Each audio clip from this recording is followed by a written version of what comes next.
First of all, I greet you all in my YouTube channel, Parthak English Pathshala. In this third part of Introduction of Voice, we shall study to change the sentence of present indefinite tense into passive voice. आज हम लोग present indefinite tense के वाक्यों को किस तरह से बदला जाता है एक्टिव वॉइस से पैसिव वॉइस में, इसको हम लोग समझेंगे। देखिए व्हाइट बोर्ड पर सबसे पहले हमें प्रेजेंट इंडेफिनिट टेंस के एक्टिव जो सेंटेंस पैटर्न है इस पर हमें ध्यान देना होगा। एक्टिव सेंटेंस में सबसे पहले सब्जेक्ट लिखा जाता है, उसके बाद वर्ब 1 या वर्ब 5 का प्रयोग किया जाता है। यहाँ वर्ब 1 और वर्ब 5 ये ध्यान रखना है। वर्ब 5 जो है वह वर्ब 1 में एस या ईएस जोड़ करके वर्ब 5 का निर्माण होता है, और V5 जो है वह मुख्यतः थर्ड पर्सन सिंगुलर सब्जेक्ट, जिसको कहते हैं TPS, third person singular subject, जिसमें ही, सी, इट और नेम होता है। इसी के साथ हम V5 का प्रयोग करते हैं। अब यह बात हमें ध्यान रखनी है कि हम जब एक्टिव वॉइस के वाक्यों को पैसिव में बदलते हैं तो हमें उस क्रिया पर भी ध्यान देना होगा कि what type of verb is used in active voice. Active voice में किस तरह की क्रिया का प्रयोग किया गया है। वर्ब 1 और वर्ब 5 तो प्रयुक्त होते हैं, लेकिन वह क्रिया हमारी कैसी होती है। हम जानते हैं कि वर्ब क्रिया लैटिन भाषा के शब्द वर्बम से वर्ब शब्द की उत्पत्ति हुई है। वर्बम शब्द से, लैटिन भाषा के वर्बम शब्द से वर्ब की उत्पत्ति हुई है, और वर्ब के मुख्य रूप से दो प्रकार होते हैं। According to meaning, there are two types of verb, main verb और auxiliary verb। मेन वर्ब को हम लोग हेल्पिंग, मेन वर्ब को हम लोग प्रिंसिपल वर्ब कहते हैं, या उसे हम लोग फुल वर्ब के नाम से भी जानते हैं। उसी तरह से जो हेल्पिंग वर्ब होती है उसे हम लोग ऑक्सिलरी वर्ब के नाम से भी जानते हैं। अब वर्ब के बारे में हम लोग दूसरे वीडियो में चर्चा करेंगे। यहाँ हमें ध्यान रखना है कि जो मेन वर्ब होती है उसके 3 सब काइंड होते हैं। मेन वर्ब के सब काइंड होते हैं। पहले को हम लोग ट्रांजिटिव वर्ब कहते हैं, और दूसरा को इंट्रांजिटिव वर्ब कहा जाता है, और तीसरा जो है वह डिट्रांजिटिव वर्ब होता है।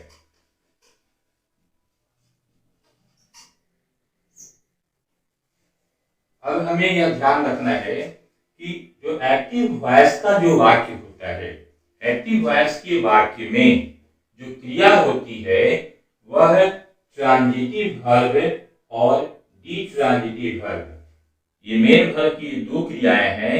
इन्हीं का प्रयोग हम एक्टिव वॉइस में, पैसिव वॉइस बनाने के लिए एक्टिव वॉइस में इनका प्रयोग करते हैं। यानी अगर एक्टिव वॉइस में ट्रांजिटिव वर्ब और डिट्रांजिटिव वर्ब का प्रयोग होता है तभी उस वाक्य का पैसिव वॉइस बनाया जा सकता है। अगर वाक्य में इंट्रांजिटिव वर्ब होती है तो उस सेंटेंस को हम पैसिव वॉइस में चेंज नहीं करते हैं। It means transitivity of verb, main verb, is essential for changing the sentence into passive voice. यहाँ हमने बात समझ ली कि हमारी क्रिया जो मेन वर्ब है वह तो ट्रांजिटिव होनी चाहिए या डिट्रांजिटिव होनी चाहिए। यानी अगर वाक्य में इंट्रांजिटिव वर्ब का प्रयोग हो तो ऐसे वाक्य का हम पैसिव वॉइस नहीं बनाते हैं। जैसे एक एग्जांपल देखते हैं, birds fly in the sky. Birds fly in the sky. यहां पर फ्लाई जो शब्द है यह वर्ब है और according to sentence structure subject V1 और V5 प्लस ऑब्जेक्ट है। यानी यहाँ बर्ड्स जो है वह सब्जेक्ट है, फ्लाई जो है वह V1 है और यहाँ पर इन द स्काई जो है वह कॉम्प्लीमेंट है। क्योंकि इस वाक्य में वर्ब वन जो प्रयोग किया गया है वह IEV है, इंट्रांजिटिव वर्ब है, इसलिए ऐसे वाक्य का हम एक्टिव से पैसिव में परिवर्तन नहीं कर सकते। अगर इसी वाक्य में अगर फ्लाई की जगह पर कोई ट्रांजिटिव वर्ब होती तो उसका हम लोग परिवर्तन करते, लेकिन चूंकि इस वाक्य में इंट्रांजिटिव वर्ब है इसलिए ऐसे वाक्य का परिवर्तन सामान्यतः एक्टिव वॉइस से पैसिव वॉइस में नहीं किया जाता है। अब हमें ध्यान देना है कि अब कुछ वाक्यों को लेते हैं जो प्रेजेंट इंडेफिनिट टेंस के वाक्य हैं और अफर्मेटिव सेंटेंस के वाक्य हैं।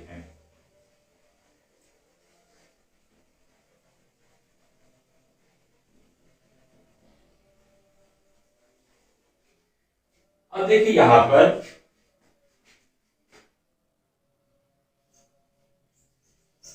he plays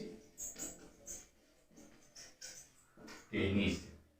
he plays tennis, यहाँ पर he जो है वह सब्जेक्ट है, प्लेज V5 है और टेनिस जो है वह ऑब्जेक्ट है। According to rule of changing voice passive structure is object in nominative case. Passive voice में जो हमारा स्ट्रक्चर क्या कहता है, क्योंकि यह वाक्य प्रेजेंट इंडेफिनिट टेंस का है तो इसको हम लोग यह जो पैसिव स्ट्रक्चर है इसके अनुसार हम लोग परिवर्तित करेंगे, इसको रिप्लेस करेंगे। तो सबसे पहले कह रहा है कि ऑब्जेक्ट इन नॉमिनेटिव केस, यानी टेनिस जो है उसको हम लोग सबसे पहले लिखेंगे टेनिस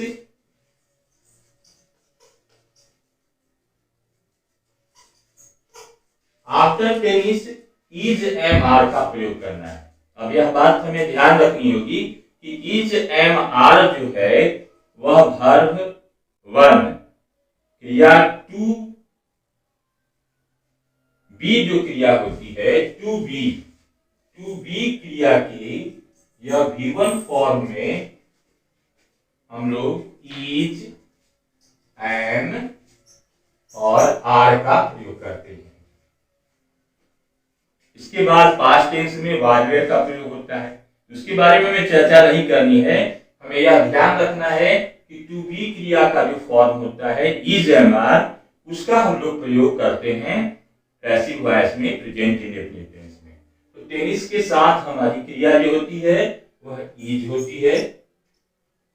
इसके बाद V3 का प्रयोग किया जाता है, क्रिया का तीसरा रूप प्रयुक्त होता है। तो V3 प्ले का V3 होता है प्लेड।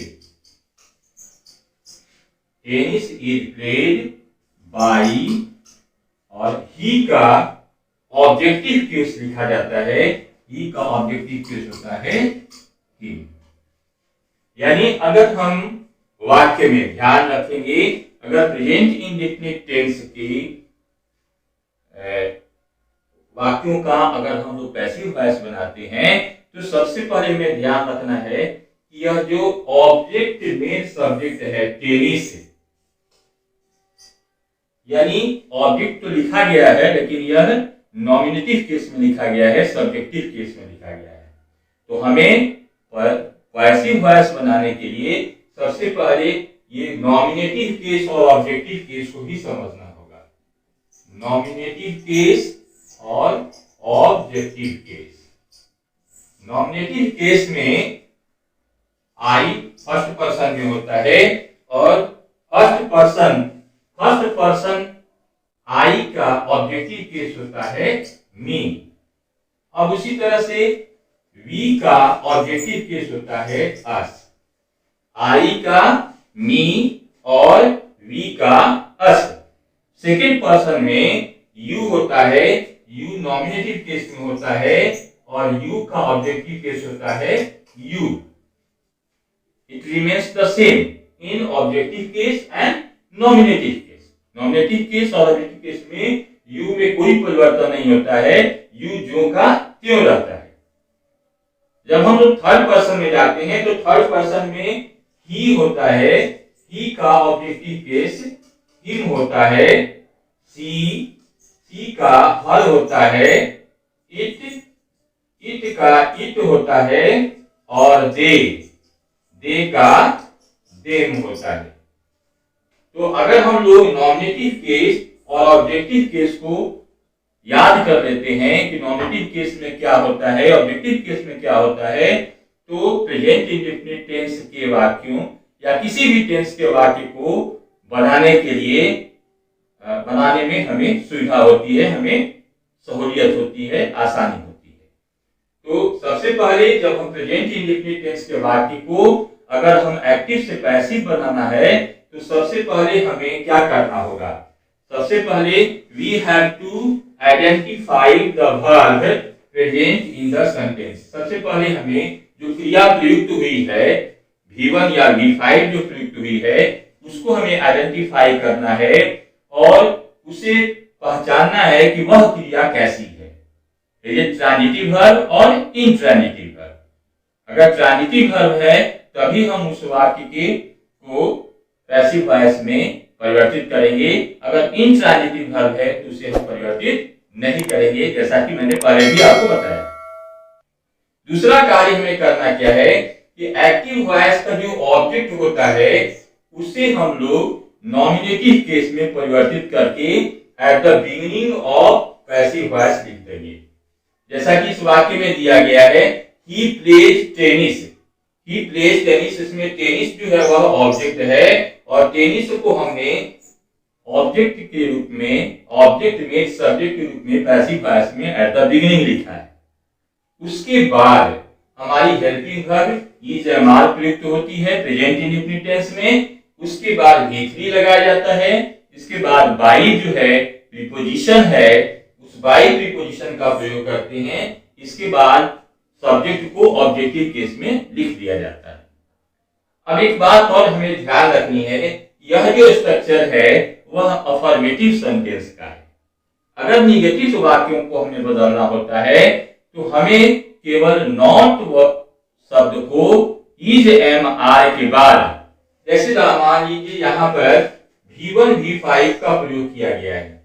अगर हमारा स्ट्रक्चर होता है, निगेटिव स्ट्रक्चर पर ध्यान देंगे,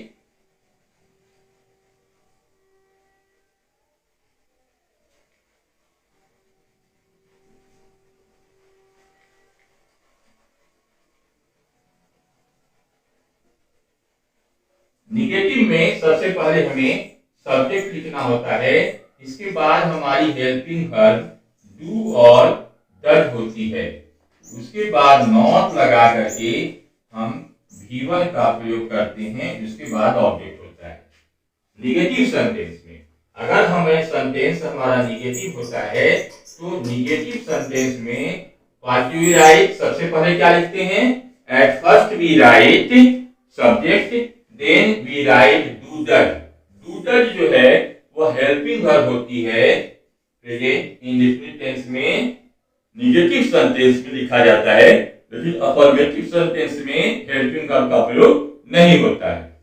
subject plus do does plus not plus V1 plus object.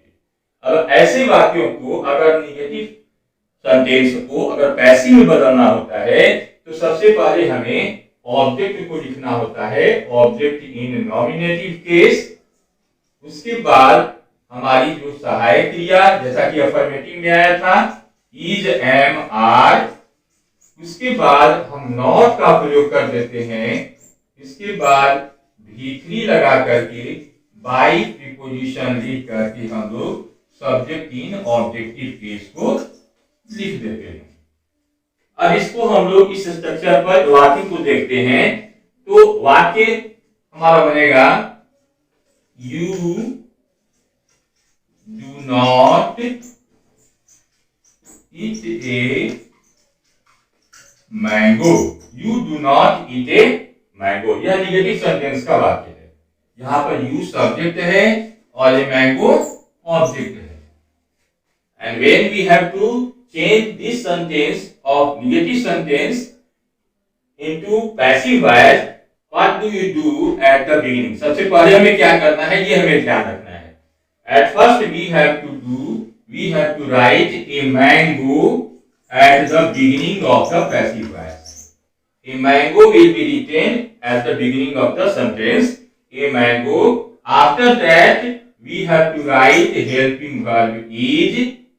Then we have to write not, then we have to write verb 3 of it. It का तीसरा रूप लिखते हैं, it का तीसरा रूप होता है eaten।